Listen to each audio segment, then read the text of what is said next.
It's late summer of the year 937. Three northern kingdoms forge an alliance in the hope to destroy the rising power of the united English realm, threatening their independence. King Aethelstan gathers an army and marches north to face the invaders. One of the most monumental battles of Anglo-Saxon England is about to happen. This video is sponsored by Vikings War of Clans. Glory awaits in the game that promotes cunning, strategy, and leadership. How you rule the clans is entirely up to you. Build vast cities, raise mighty armies, and broker enduring alliances. In a game played by millions, a wise chieftain knows to use every advantage to become number one. Sign up today by clicking the link in the description below, and not only will you be supporting our channel, but you'll start your path to triumph with an additional 200 gold and a protection shield to help you write your own history.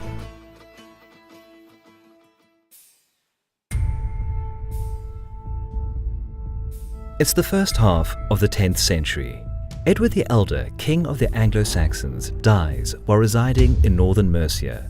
His reign, though largely forgotten and eclipsed by the exploits of Alfred the Great, his famous father, was a prosperous time for the Wessex monarchy. Edward cleverly built on the foundations laid down by Alfred, and by the time of his death, he essentially united all the English lands south of the Humber at the expense of the Danish Viking invaders from the continent. Despite his thriving rule, Edward seemingly didn't declare his plans for succession clearly enough, which potentially could have been a source of internal friction between his 5 sons. In fact, 3 of them were still infants in the year 924, so the succession struggle was predominantly between his 2 oldest sons, Aethelstan and Elfwerd, both separately being hailed as the new king by Mercians and West Saxons respectively. All of their father's work to keep the Anglo-Saxons unified under a single ruler was now at risk, with civil war looming on the horizon. Clouds gathered over the future of the kingdom, but then, just a few weeks after the death of the old king, his son Elfwerd perished, leaving Aethelstan the only adult heir to Edward the Elder. It was indeed a stroke of luck for Aethelstan, but even after the death of his younger half-brother, the opposition in Wessex, particularly Winchester, continued for several years. But Aethelstan did much to maintain unity within the kingdom. Even his coronation in 925 took place at a symbolic location on the border between Mercia and Wessex. From the beginning of his reign, Aethelstan appeared to have the necessary traits of a good leader. He not only extended his grandfather's legal reforms, being aware of the threat that lawlessness and robberies posed to the social order, but also founded churches, thus supporting the spread of the Christian religion throughout his kingdom. On top of that, he seemed to show far more interest in European politics than his predecessors, marrying his sisters to prominent continental rulers. In 926, in order to secure his northern border, Aethelstan arranged the marriage of one of his sisters to a Viking leader, Sihtric, king of Northumbria, the last remaining part of the Danelaw in England still under Danish control. Luckily, Sihtric died the following year, and Aethelstan was quick to seize an unexpected opportunity. In a matter of weeks, he was in York with his troops. The acquisition of Northumbria wasn't as smooth as one would imagine, as Sihtric's kinsman, Guthfrith of Dublin, also claimed the vacant throne. But in the end, Aethelstan emerged victorious, capturing York and receiving the submission of the Danish people, though sources don't reveal whether he actually had to fight Guthfrith. Aethelstan's position seemed to be firm enough, as the same year he accepted the submission of 2 northern monarchs, Constantine of Elba and Owain of Strathclyde. Thus, if we add to this his authority over the Welsh kings, which he inherited from his father and aunt, it becomes clear that Aethelstan not only exercised direct rule over all of England, but his formal overlordship spread throughout the vast majority of the island of Great Britain. Thanks to these efforts, he became the very first Rex Anglorum, the King of the English, and also emphasized his control over the entire island.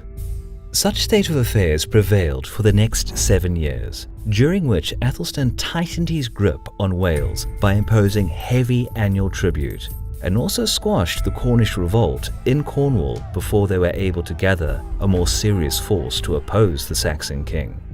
During this time, the Welsh and Scottish rulers attended assemblies of the English king and witnessed his charter. Aethelstan created an effective centralized government, and thanks to his regional deputies, he ensured obedience of his laws. It should come as no surprise that his direct style of ruling soon became a thorn in the side of his northern vassals, who gradually, over time, neglected to attend Anglo-Saxon assemblies. Possibly as a reaction to this loosening grip, in 934, Aethelstan prepared an invasion of Constantine's domain.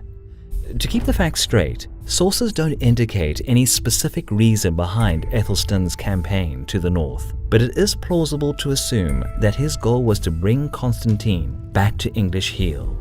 Details of the operation unfortunately also remain unclear, yet at the end, Constantine was forced to acknowledge Aethelstan's supremacy. Surely the King of Alba wasn't appeased by such treatment and soon began plotting to shake off the English yoke. In the course of the next 2 years, he forged an alliance with Olaf, son of Guthfrith, the new Norse king of Dublin, who was also at odds with Aethelstan, as he claimed his right to the kingdom of Northumbria, lost by his kin 10 years earlier. The duo was soon joined by King Owain of Strathclyde, whose lands possibly suffered during Aethelstan's campaign against the Scots. Individually, each northern ruler was not strong enough to face the Anglo-Saxons, but with their forces combined, they posed a serious threat, able to curb the rising power of the English king. Eventually, in August of 937, the allied force of Alba and Strathclyde entered English territory and began plundering. A few days later, King Olaf landed on the English shore with the Hiberno-Norse contingent and marched to rendezvous with the main army. But Aethelstan wasn't really prepared for this sudden challenge, as late summer wasn't the most common time to start a military campaign. Anyway, the English king marshaled his household guard and levied all available fyrds across East Anglia, Mercia, and Wessex to supplement the king's army. Pressured by time, Aethelstan commanded the march out even before all of his troops were able to assemble, hoping to contain the enemy ravaging the countryside as soon as possible. The camp was set in the vicinity of Mersey Estuary among the moors, and battle preparations began. Aethelstan sent multiple envoys to his enemies, attempting to delay the battle as long as possible in order to buy some time for the rest of his troops to arrive. Hoping to discourage the allies from an early attack, he commanded to pitch more tents to inflate his camp and thus hide the fact that many of his units were still on the way to the battlefield. Aethelstan managed to buy himself 3 days of truce, allowing the rest of his troops to join the king's army. Eventually, early in the morning, the opposing forces began deployment on the broad heath. While exact numbers remain unknown, a good, though still rough estimate is that King Aethelstan, ruling over the entirety of England, was able to muster north of 10,000 men, and the combined forces of Olaf, Constantine, and Owain was about the same size.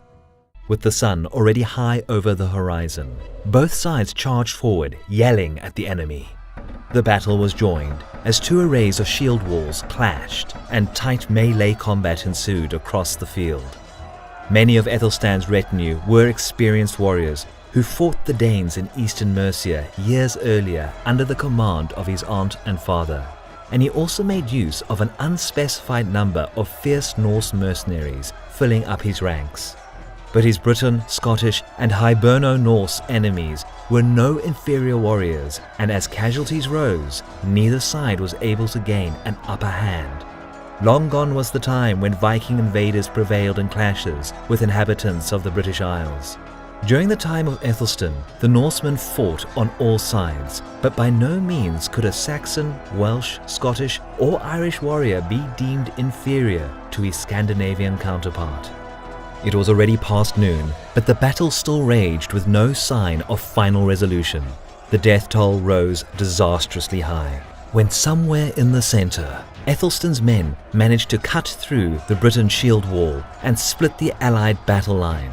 This was a turning point, as many men from the north realized that the tide of the battle was turning to the English, lost heart, and began to retreat. In a matter of minutes, the Allied force thinned out and all those that were able to flee withdrew from the site of the battle. Soon, the bloody clash was over and Ethelstan's exhausted forces were left victorious on the battlefield. It was a costly victory for the king, as casualties on both sides were considerable, probably reaching several thousands dead on each side.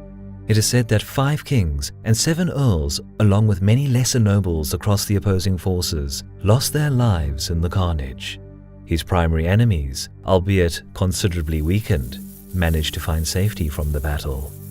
Although the English king lost much of his military potential in the course of the battle, this victory secured his holdings in Northumbria. For had Ethelstan's opponents won, his hegemony over England would have most likely disintegrated. The Battle of Brunanburh, dubbed by future generations simply as the Great Battle, became an important element unifying the English kingdoms from a string of disparate states into one nation, even though, as was much of Anglo-Saxon history, the deeds of King Ethelstan would eventually be overshadowed by the bastard from Normandy.